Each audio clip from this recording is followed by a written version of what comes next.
हमारे सामने कंटेम्प्ट का इशू नहीं है, कोई तौहीन अदालत की, इसको हम नहीं देख रहे। यहाँ पर हम इसलिए बैठे हैं कि आइन पर उसकी रूह के मुताबिक अमल दरामद होना चाहिए। एक दलील वो नहीं दे रहे इलेक्शन मुलतवी करने की, एक दलील आइन में लिखा हुआ 90 दिन। अगर असम्बलियाँ बहाल कर दी जाएं तो फिर इलेक्शन करवाने की तारीख का मामला ही ख़त्म हो जाएगा। 90 डेज को मद्देनजर रखते हुए 2 पिटीशंस पहले ही थी। एक पिटीशन इस्लामाबाद बार काउंसिल की और एक थी स्पीकर्स दोनों असेंबलियों की। और चीफ जस्टिस साहब ने जो 2 फाजिल जज साहिबान हैं उनके कहने पे ये सो मोटो लिया। जमाल खान मंदोखेल साहब ने ऐसी ऑडियो का जिक्र किया जिसका अभी फोरेंसिक नहीं हुआ। ये इतना सिंपल केस है, इतना सिंपल केस है। वलकुम फिल क़िसास हयातुन या उलिल अलबाब, जिंदगी क़िसास में रखी गई है। यानी अगर कोई कसूर करे तो जितना कसूर है उतनी उसको सजा दो। 500 टेररिस्ट रिहा किए थे। टेररिस्ट, मैं कह रहा हूँ टेररिस्ट, नवाज शरीफ साहब ने 97 में जब टेक ओवर किया था।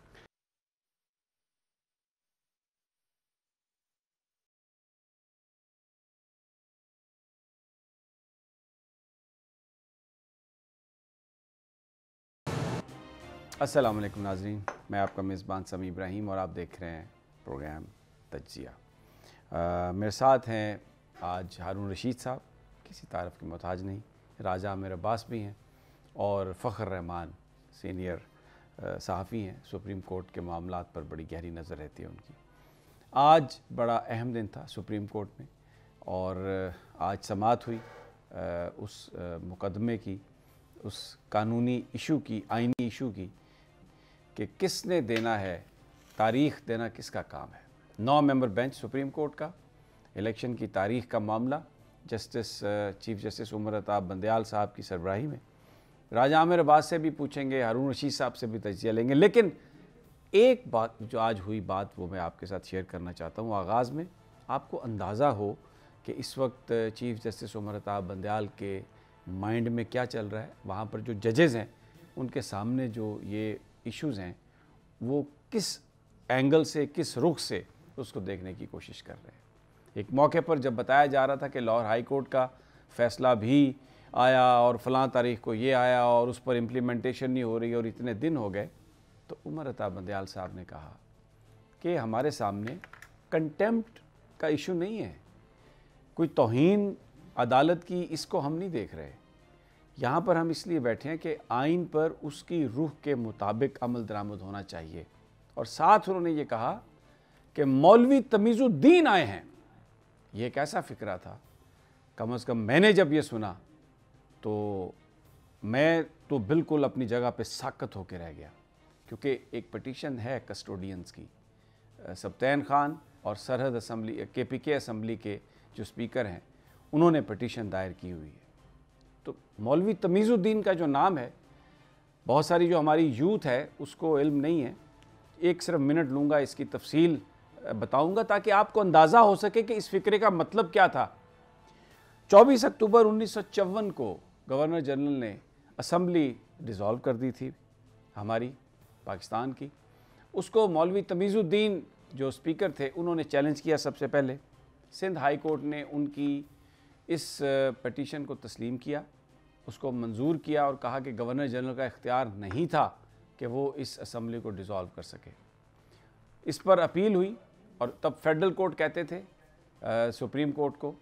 तो वहाँ पर जस्टिस मुनीर और उनके साथ 4 और जजेस थे, 5 मेंबर बेंच ने ये फ़ैसला दिया कि मौलवी तमीज़ुद्दीन ने कि जो उनका जो मौक़िफ़ है वो गलत है और गवर्नर जनरल के पास ही इख्तियार है असम्बली को तोड़ने का।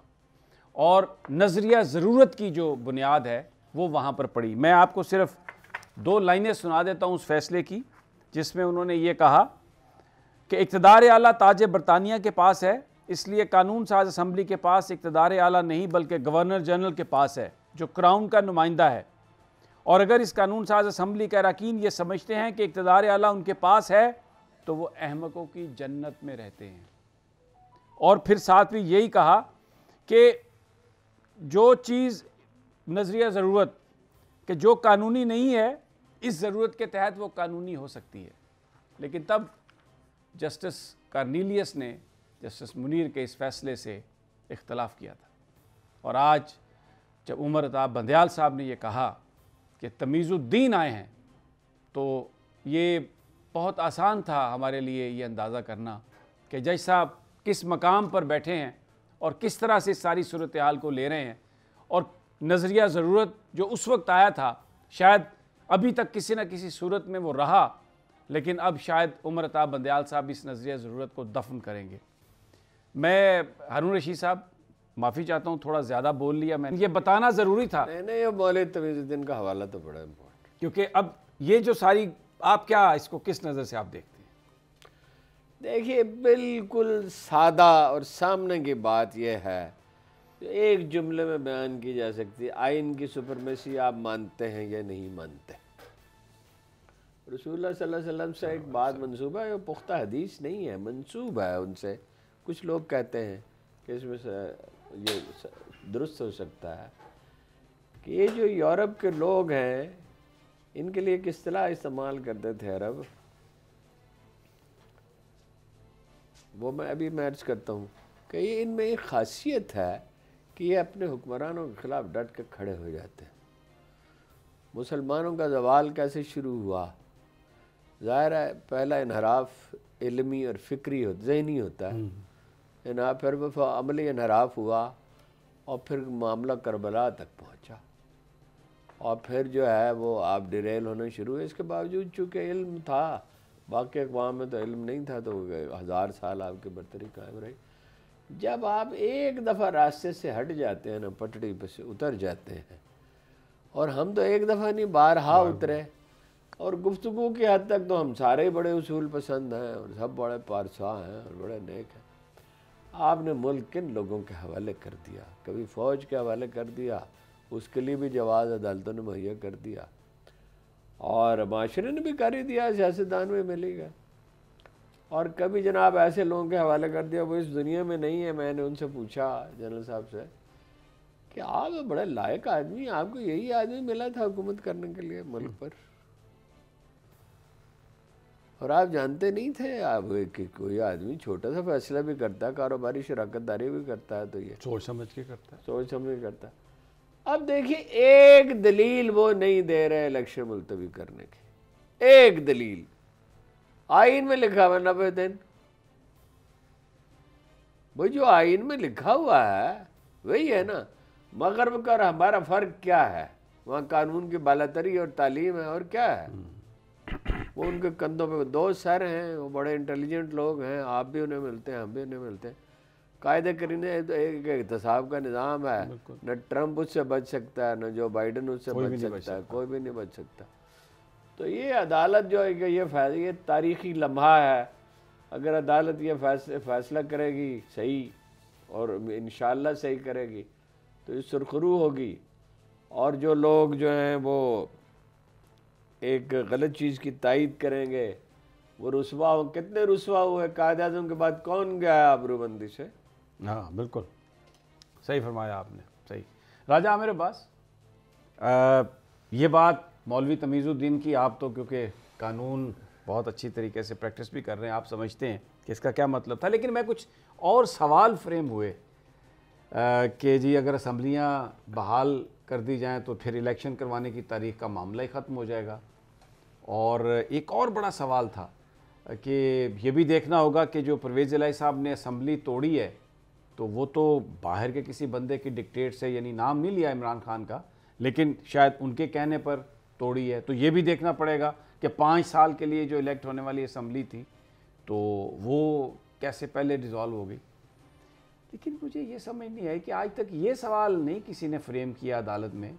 अगर कर देते तो बहुत अच्छा होता कि ये शहबाज शरीफ जो जजों को फ़ोन करता था, जिसके फ़ोन टैप मौजूद है, ऑडियो मौजूद है, और जज साहब तो चले गए, लेकिन ये बन गया वज़ीर आज़म, और इसके 50 रुपए के स्टाम्प पर भाई भी इसका चला गया। ये इस तरह के सवाल नहीं कहीं फ्रेम हुए।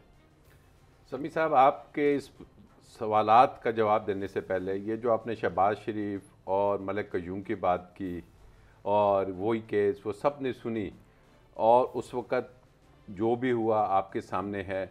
लेकिन मुझे बड़ा अफसोस हुआ कि पाकिस्तान बार कौंसिल ने कल एक बात की, और पाकिस्तान बार कौंसिल ने कहा जी वो जस्टिस नकवी साहब की ऑडियो के जिक्र किया, और कौन लोग कर रहे हैं, किस ऑडियो की, किससे वो जाके मिल रहे हैं। अगर आपने नोट किया हो, एक मीटिंग से वो आए थे, शहबाज शरीफ से मुलाकात हुई वज़ीर आज़म से, और उनकी तस्वीर भी छाया हुई बाद में। शहबाज शरीफ जिसका मलिक क़य्यूम का ऑडियो का एक प्रूवन केस है, जिसके नतीजे में वापस आया केस, और अब ये बात की जा रही है कि जी आपने ये ऑडियो की जिक्र हुआ, इस ऑडियो का आज अदालत में भी जिक्र हुआ। जमाल खान मंदोखेल साहब ने ऐसी ऑडियो का जिक्र किया जिसका अभी फोरेंसिक नहीं हुआ। इससे पहले जब केस चल रहा था जनाब काजी फाइज ईसा साहब मोहतरम साहब का, तो आपने नोट किया होगा कि एक क्वेश्चन बड़ा इंपॉर्टेंट था कि जी ये जो जजेस की किस तरीके से आप स्पाइंग कर रहे हैं, क्या कर रहे हैं, इसको बड़ी बुरी तरीके से सुप्रीम कोर्ट ने कहा कि इस चीज़ को टॉलरेट नहीं किया जा सकेगा। उससे पहले आपके इल्म में होगा कि मोहतरमा की गवर्नमेंट थी, और मोहतरमा की जब गवर्नमेंट गई तो एक उसमें बहुत इंपॉर्टेंट चीज़ थी, जजेस phone tapping, unlawful phone tapping किसकी थी, जजेस की थी। अब इसको बेस बनाना, और आज जो आपने मौलवी तमीज़ुद्दीन जस्टिस मुनीर की बात की, नज़रिया ज़रूरत क्या मांगा जा रहा है? ये मांगा जा रहा है जी, आइन तो कहता है कि जी 90 दिन में इलेक्शंस कराओ, और इस मुल्क में पार्लिमानी सिस्टम है। पार्लिमानी सिस्टम मींस के parliament chosen by the people मौजूद होनी चाहिए। तो क्या 90 दिन से आप अगर आगे जाना चाहते हैं तो वो पार्लियामेंट को खाली रखेंगे? क्या केयर टेकर्स को आईने पाकिस्तान किसी भी स्ट्रेच ऑफ इमेजिनेशन से ये इख्तियार देता है कि वो जिस दिन 90 दिन ख़त्म हो, जो जिस पर्पस के लिए वो आए हैं 90 दिन के लिए, वो कोई वहाँ पे अपॉइंटमेंट्स करने नहीं आए, वो ट्रांसफ़र पोस्टिंग्स करने नहीं आए, वो आए हैं कि जनाब हमने इलेक्शंस करवाना है। और इसके रास्ते में अगर वो समझते हैं कि जी जो अदारा है वो, हम देख रहे हैं क्या हो रहा है कि जी गवर्नर साहब कहते हैं इलेक्शन कमीशन, वो समीउल्लाह कलीमुल्लाह समीउल्लाह, ये गेम हो रही थी। इस गेम को मद्देनज़र रखते हुए, 90 डेज़ को मद्देनज़र रखते हुए, 2 पिटीशंस पहले ही थी। एक पिटीशन इस्लामाबाद बार कौंसिल की, और एक थी स्पीकर्स दोनों असेंबलियों की, और चीफ जस्टिस साहब ने जो 2 फाजिल जज साहिबान हैं उनके कहने पे ये सो मोटो लिया, और उसका पर्पज़ आपने अपने इंट्रो में बताया कि जी हम किसी भी तरीके से इलेक्शंस का डिले नहीं करना चाहते। और बड़ी इंपॉर्टेंट बात की, हमने अगले हफ्ते की अपनी तमाम अपॉइंटमेंट मसरूफियात जो है वो कैंसिल कर दी है। The importance of this issue इतनी ज़्यादा है। तो मैं समझता हूँ कि ये जो डिसाइसिव पीरियड आया है, तो कभी भी कोई वकील, कोई जज ये नहीं जाएगा कि दोबारा से उसको जस्टिस मुनीर वाला कोई लक़ब दिया और जाए। ये बड़ा आज जो पॉइंट आउट किया उमर अताब बंदियाल साहब ने। और जो आपको दूसरा सवाल था कि उस पर आएंगे कि जनाब क्या इमरान खान साहब ने जो बाहर से कह दिया कि जी असम्बलियाँ डिसॉल्व हो, this is not the question. अगर जब असम्बलियाँ डिसॉल्व हुई थी तो कोई शख्स चैलेंज करता आके कि जनाब ये रेजोल्यूशन गलत हो गई है, लीडर ऑफ द पार्टी, कोई चैलेंज कर देता कि और जो लीडर ऑफ द पार्टी के साथ कंसल्टेशन है उसके बारे में कोई सो मोटो ले लिया जाता। अच्छा, इसका तो मतलब ये है कि आप अगर कल कौमी असम्बली में कोई वोट दें तो कोई आदमी अदालत में चला जाए और कहे कि मैंने ये देखा और सुना कि समी इब्राहिम के कहने पर हारून रशीद साहब ने वोट दिया उनकी डिक्टेट पर, तो ये तो इस एमएनए को वोट काउंट नहीं होगा। तो आपका बुनियादी राइट है। हुए बदरा बहाना बसियार फारसी में कहते हैं। ये इतना सिंपल केस है, इतना सिंपल केस है। कानूनदान तो देखिए दफात के हवाले देते हैं ना, लेकिन हम एक आम शहरी के तौर पे कॉमन सेंस की बुनियाद पे देखते हैं। किसी तहजीब में दुनिया में कभी 6000 ईयर्स बैक प्रिंस समूराबी के ज़माने के जो आसार निकले हैं उस पर लिखा हुआ है कि ज़िंदगी सिर्फ कानून के कायम रहने से कायम फरोग पा सकती है। वो बल्कि वो कुरान करीम के एक आयत का तर्जुमा लगता है, वलकुम फिल क़िसास हयातुन या उलिल अलबाब, ज़िंदगी क़िसास में रखी गई है। यानी अगर कोई कसूर करे तो जितना कसूर है उतनी उसको सजा दो। अच्छा फ़खर, मैं आपको ना एक सुनवाना चाहता हूँ गुफ्तगू मरियम नवाज साहबा की। आज उन्होंने गुफ्तगू की है तो ये कि जजेस करप्ट और साकिब निसार साहब और जो हाजिर सर्विस, सुनाने का मकसद ये है कि अंदाज़ा हो सके कि किस कदर एक बुरी कैंपेन, नेगेटिव कैंपेन ये लोग कर रहे हैं, तो क्या इनको कोई पकड़ने वाला है? आइए ज़रा सुनते हैं। फ़खर रहमान, ये कैलबरी क्वीन की जो गुफ्तगू है, ये यानी कोई मर्द ऐसी गुफ्तगू नहीं कर सकता। और मुझे तो तरस आ रहा है कैप्टन सफदर पे कि पता नहीं कैसे उसने इनके साथ गुजारा किया होगा। ये इस कदर घटिया ज़बान और हाजिर सर्विस जजेस के बारे में बात करनी और उनकी तस्वीर चलानी साबिक DGISI के साथ।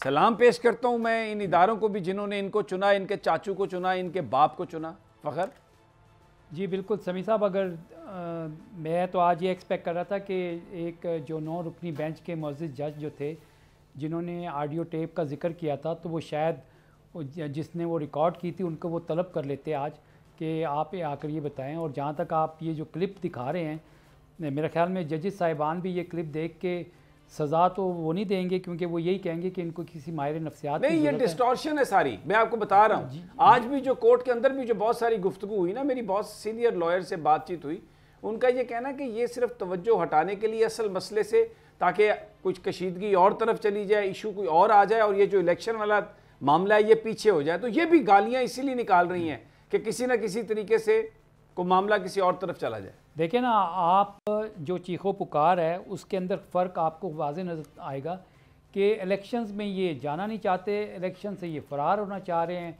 और ये जजेस के ख़िलाफ़ इस तरह की ज़ुबान इस्तेमाल कर रहे हैं, और जिस तरह से हक़ाइक़ के बरक्स एक विलिफिकेशन कैंपेन जिसको आप कह सकते हैं वो चलाने की कोशिश कर रहे हैं, ताकि आला अदलिया जो है वो इस मसले को इनके साथ उठाए।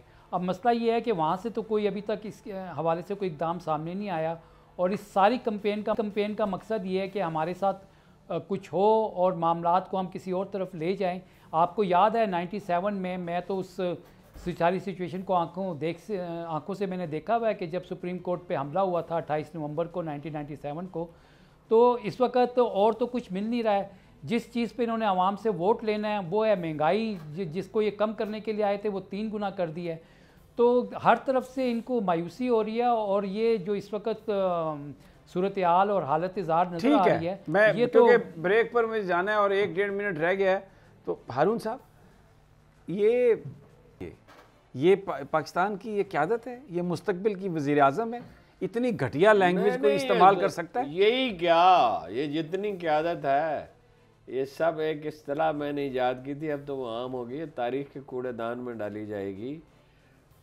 ये कोई भाई आइन, कोई कानून, कोई तरीका, कोई निज़ाम, वो एक आदमी आता है वो फलानी जगह से अपने अफसर सेलेक्ट कर लेता है, एक आदमी आता है वो फलानी इलाके से सारे वज़ीर बना देता है, एक आदमी आता है 500 टेररिस्ट रिहा किए थे, टेररिस्ट, मैं कह रहा हूँ टेररिस्ट, नवाज शरीफ साहब ने 97 में जब टेक ओवर किया था, मैं आता हूँ, 50 करोड़ रुपये तावान भी दिया था। ये यानी विम्स पे ये छोटा सा दफ्तर आपका है, यानी मुल्क के मुकाबले में तो जाहिर है हर चीज ऑफ कोर्स ये विम्स पे चल सकता है, ये किसी सिस्टम पे चलता है, नीचे एक मेडिकल स्टोर है, ये वो भी किसी सिस्टम पे चलता है ना, सिस्टम पे चलता है। बहरहाल एक छोटा सा वक्फा लेना है हमने, वापस आते हैं।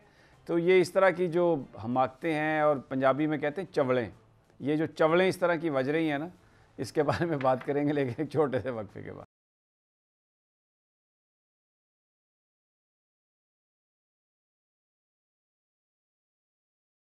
वेलकम बैक नाज़रीन। जो गुफ्तगू इस्तेमाल की जा रही है इस वक्त जजेस के ख़िलाफ़, जो बोल बोले जा रहे हैं, मुझे हैरत होती है। ज़ेबा चौधरी साहबा सेशन जज इस्लामाबाद में, एडिशनल सेशन जज, उनके बारे में इमरान खान साहब ने सिर्फ इतना कहा एक जलसे में कि हम कानूनी कार्रवाई करेंगे, लेकिन वो जिस तरीके से एक इशू बना हद के वो कंटेम्प्ट का, और फिर पूरे मामलात, और बड़ा अच्छा किया खान साहब ने माफ़ी मांगी और वो फिर उस जज के ऑफिस में भी गए, वो जज वहाँ पर नहीं थी, बट ये दैट वाज हिज मैग्नानिमिटी जो उन्होंने सब कुछ किया। लेकिन यहाँ पर मैंने अभी आपको ये गुफ्तगू सुनाई है इस खातून को जो पकड़ी गई साफ झूठ बोलते हुए कैलबरी फ़ॉन्ट के बारे में, और वो ऑडियो वीडियो मैं दोबारा नहीं चलाना चाहता जिसमें मशहूर है वो कि लंदन तो क्या, मेरी तो पाकिस्तान में भी कोई जायदाद नहीं है, कोई प्रॉपर्टी नहीं है, और बीच में से सब कुछ निकल आया।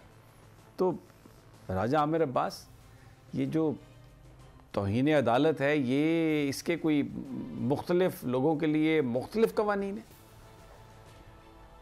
देखिए, अब इसमें आपको तो हिस्ट्री पता है, बैठे हुए हैं, इनको भी पता है। मैं इसके बाद हारून साहब की तरफ आऊंगा, लेकिन आपको पता है कि वो हमला याद है आपको इसी PMLN का कैसे किया था इन्होंने सुप्रीम कोर्ट में?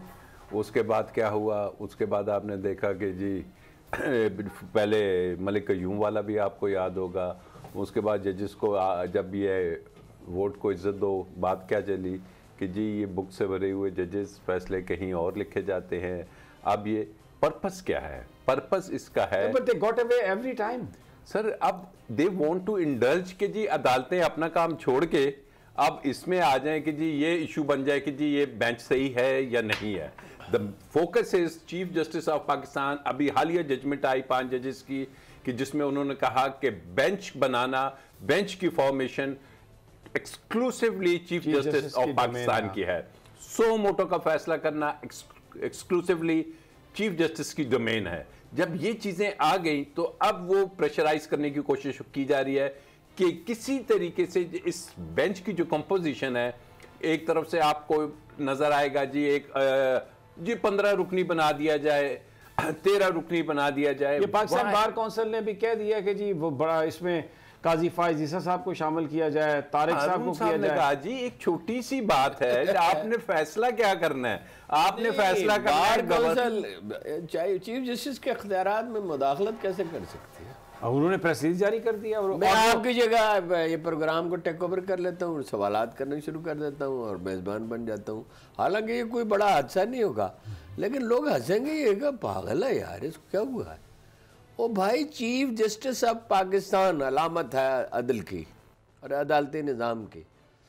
उन्हें कह रहे हैं कि बार काउंसिल वाले कि आप इस तरह बेंच रोटी खाने के बाद वज़ीर आज़म हाउस की रोटी उसमें पता नहीं क्या मिलाया उन्होंने। वो कहते हैं तस्वीरें भी चली। अच्छा, फिर तस्वीरें भी कहते हैं कि खिदमत अंजाम देने के बाद खाई है। कल मैंने सुना था उनमें से एक साहब कह रहे थे कि नहीं, वो हमने वो रोटी तो उनसे मिले तो बाद में है। अच्छा, रोटी पहले खाई है? नहीं, वो कहते काम पहले किया। अच्छा, काम पहले किया फिर बाद में गए और खाना खाया। लेकिन राजा फ़खर रहमान, आप मुझे बताइए यार कि ये क्या है? रोटी खा ली जाके प्रेस और आके एक तकरीर कर दी टीवी के सामने आके, और फिर आज दरख्वास्त दे दी कि जनाब बेंच इसको शामिल करें, इसको शामिल करें। ये मुझे तो लगता है ये काजी साहब की भी पोजीशन को कंप्रोमाइज़ ही कर रहे हैं। जी बिल्कुल। देखें, एक चीज़ कहलाती है सर्कमस्टांशियल एविडेंस। ये सारा कुछ सर्कमस्टांशियल ही है ना, कि यकदम कल तक तो पाकिस्तान बार काउंसिल हो या सुप्रीम कोर्ट बार काउंसिल हो या दीगर जो बार्स हैं, उनको ये चीज़ नज़र नहीं आ रही है कि जजेस के ख़िलाफ़ किसी के ख़िलाफ़ किस तरह की ज़ुबान इस्तेमाल की जा रही है और वो कंटेम्प्ट की पटिशन लेकर जाएं, और यकदम जो है उनको जजेस की रिक्यूज़ल्स के हवाले से ख्याल आ गया और आर्टिकल 209 का ख्याल आ गया कि जनाब हमें रेफरेंस जो है वो दायर करना चाहिए। ये सारी स्कीम जो है वो सोची समझी स्कीम। अच्छा, नहीं, मैं तो ये सोच रहा हूँ कि उनको कोई शर्म भी नहीं आई ऐसे बंदे के साथ मिलके बैठ के खाना खाने की, जो जजेस को फ़ोन करता था, जिसके फ़ोन टैपिंग सामने आई, जजेस घर चले गए, वो अभी भी वज़ीर आज़म बन के बैठा है। कोई उनको ख्याल नहीं आया कि ये किसके साथ बैठे वो रोटी खा रहे हैं, जिसको जजेस इस तरह के चाहिए, इस तरह के फैसले चाहिए। पाजी, वो जो उसके अल्फाज हैं, वो पाजी के अंदर से ज़रा उधर भी ख्याल कर लिया जाए। उनको कैसे ख्याल आएगा? वो तो देखें ना, अपनी वो जो बेनिफिट उनको मिल रहा है और जो वो बयान भी कर रहे हैं। आपने देखा नहीं था जो प्रेस रिलीज़ आई थी, जो खबरें प्राइम मिनिस्टर हाउस से आई थी कि जनाब वो सू मोटो का जो इख्तियार है उसके ख़िलाफ़ अपील दायर करने का कानून जो है वो बनाना है। यानी कि एक पूरी इंटेंशन जो है सारी मुलाकात की वहाँ पर बताई जा रही है कि वो मुस्तकबिल में किस किस्म की कानून साजी करना चाहते हैं, क्या अज़ाइम है।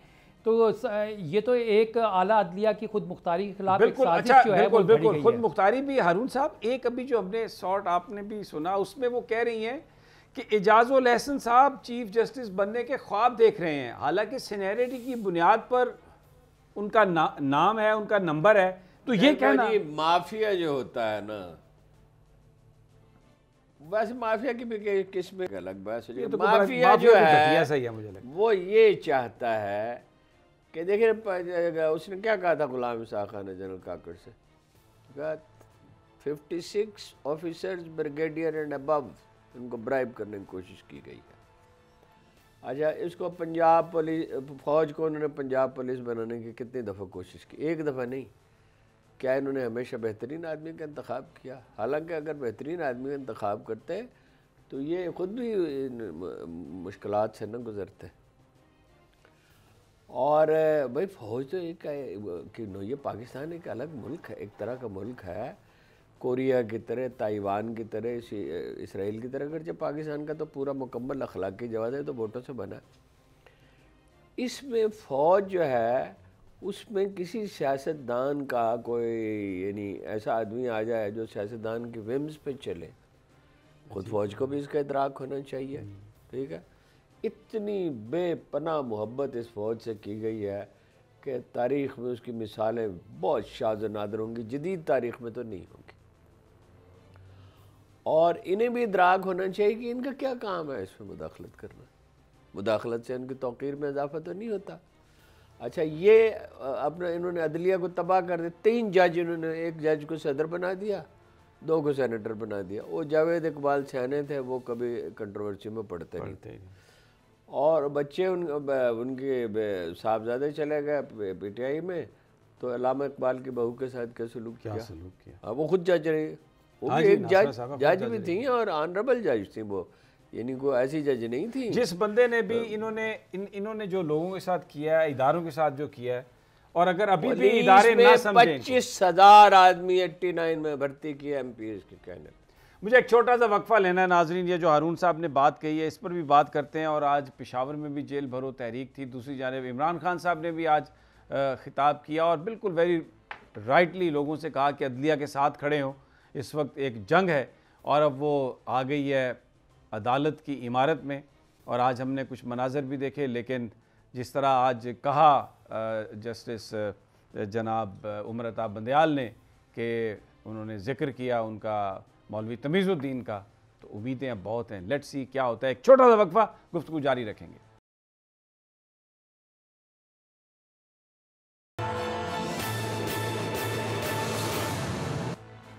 वेलकम बैक नाजरीन। आज पेशावर में जेल भरो तहरीक, बहुत बड़ी तादाद में लोग आए वहाँ पर, गिरफ़्तारी दी उन्होंने, गिरफ़्तार करने वाला कोई नहीं था। कल लाहौर में भी ऐसा ही हुआ, लेकिन फिर उसके बाद ये हुआ कि शाम में कुछ टॉप लीडर्स को गिरफ़्तार करके बहुत दूर दराज जेलों में भेज दिया गया। और शाह महमूद कुरैशी के जो साहबजादे हैं उन्होंने एक दरख्वास्त भी दायर की अदालत में उनकी रिहाई के लिए नहीं, क्योंकि वो जेल तो ख़ुद गए। ये कहा गया कि हमें ये बताएं कि उनको उन पर क्या लगाए गए हैं, दफ़ात क्या लगाई गई हैं और उन्हें रखा कहाँ गया। क्योंकि अगर लाहौर में नक्स अमन का अंदेशा था तो उसमें पकड़ा किसी को दफ़ा 144 की खिलाफ वर्जी में, तो उसको कहीं राजनपुर या मियांवाली या किसी दूसरी जेल में किस तरह से भेज दिया। तो कानूनी इसमें क्या सूरत हाल है राजा आमिर अब्बास? देखिए, ऑब्वियसली अभी 2 ही प्रोविजंस हैं। सेक्शन 144 की खिलाफ वर्जी होती है तो मैक्सिमम 6 माह की सज़ा है, कुछ भी नहीं है। अगर दूसरी तरीके से ये समझते हैं कि नहीं, जो दूर दराज जेलों में भेज देना, MPOs के तहत पकड़ा है, तो MPOs के 3 MPO या 16 MPO के तहत अगर गिरफ्तारी की है तो उसमें दूर दराज का, मुझे याद है जब इफ्तिखार चौधरी साहब की ये थी तो नॉर्मली ये होता था कि चंद एक को रख लिया जाता था, बाकियों को दूर दराज भेज के रात को कहते थे जी अभी ना टेलीफोन है ना कुछ है, सर्दी है, आप जाएं जी वापस घर जाएं। वो कहाँ से जाएं, उनको इलाके का कुछ पता नहीं में भी छोड़ दिया सब। तो ये होगा। अब दूर दराज का मतलब यही है कि वो कह रहे हैं कि जी आप आओ, हम आपको उस जगह रखेंगे, तो वो ऑब्वियसली उनके साथ वो जो हम देख रहे हैं पिछले 10-11 माह से जो ह्यूमन राइट्स की और जो कस्टोडियल टॉर्चर की बातें हो रही हैं, ये वो चीज़ है कि इससे गुरेज करना चाहिए। अगर ये एलिमेंट नज़र आया कि ये जो पॉलिटिकल जो कैदी होते हैं कैदी उनके साथ ज्यादती हो रही है, अपना राइट भी होता है, उनको कुछ फैसिलिटीज़ दी जाती हैं कि ये एक पॉलिटिकल उस पर आए हैं तो इनको जेल भरो तहरीक के इनके कुछ राइट्स हैं। लेकिन अगर कहीं हमको जुडिशल ये कस्टोडियल टॉर्चर अगर नज़र आता है तो दैट इज़ समथिंग कि दुनिया की भी देखेगी और ये भी कैसी चीज़ नहीं होनी चाहिए। अच्छा हारून साहब, एक तो अदालतों में जंग हो रही है कानूनी, लेकिन इधर जेल भरो तहरीक, सड़कों पर एक एक्टिविटी है पूरे पाकिस्तान में, कल पिंडी में होगी, प्रेशर तो पड़ेगा इससे। और एक तरह से जो इस वक्त आज इमरान खान साहब ने बात भी कही है कि पूरी कौम अदलिया के साथ खड़ी हो, माफिया सामने आप देखें ना, ये मरियम नवाज़ और सारे उनके जो गुमाश्ते हैं क्या ज़बान इस्तेमाल कर रहे हैं। जनाब वाला मैं आपको बता चुका हूँ, उस वक्त मैंने आपको बताया था 8 सर्वे अब 10 हो चुके हैं। ठीक, तो पाकिस्तानी अवाम तो अपना फैसला दे चुके हैं और वो दीवार पे लिखा हुआ है। 75% सीटें ज़िमनी इलेक्शन में उन्होंने जीती। तीसरे ज़िमनी इलेक्शन का मरला आया तो उन्होंने कहा हम इलेक्शन ही नहीं लड़ते। और पिंडी में पतन जो बहुत ही ज़िम्मेदार अदारा है, उसके सरबराह ने कहा कि अगर जेन्युइन इलेक्शन होते तो 140 सीटें जमात इस्लामी की थी और इनकी होती कोई 90। जमात इस्लामी की अगर हल्का हाई इंतखाब बराबर होते, अच्छा वोटरों की तादाद, ओके ओके ठीक है। धांधली का जिक्र नहीं किया उन्होंने उसमें, सिर्फ इसका कि अगर हल्का हाई इंतखाब बराबर होते और इतनी फलां की होती, इतनी फलां थी, 140 से बराह रास्त मेयर मुंतखब हो सकता है।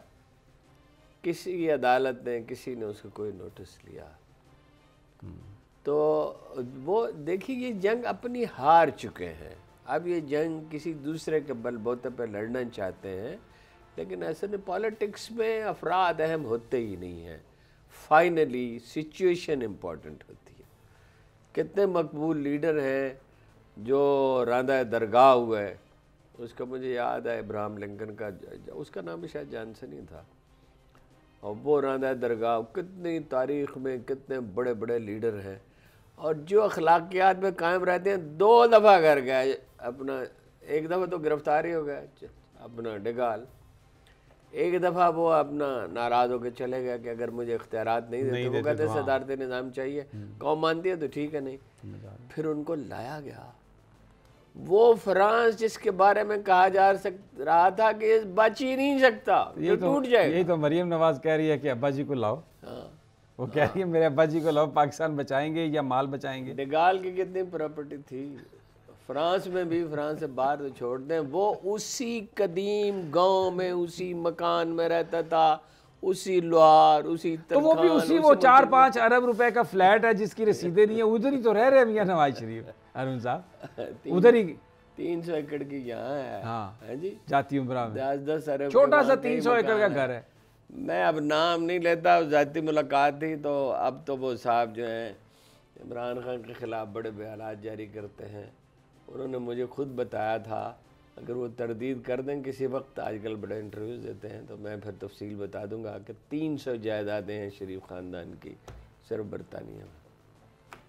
नाजरीन, इसके बाद वो कहते हैं ना बिस चरागों में रोशनी न रही, जिनकी 300 जायदादें बरतानिया में हैं, तो उनके अंदर तो ये कॉन्फिडेंस हमें समझ में आती है। फिर वो तो चाहें तो पूरे पाकिस्तान को ख़रीद लें, हमारी ज़िंदगियों को भी भले वो ख़रीद लें, लेकिन man proposes and God disposes. इजाज़त दीजिए, इंशाअल्लाह कल फिर मुलाकात होगी। अल्लाह ने।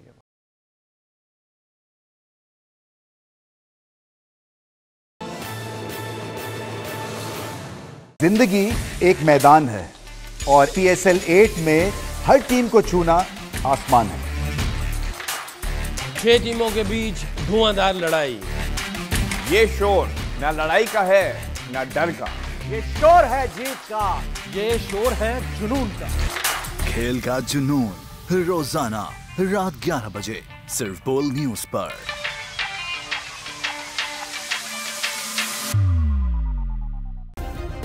सब्सक्राइब करें और बेल दबाएं ताकि कोई खबर रह न जाए।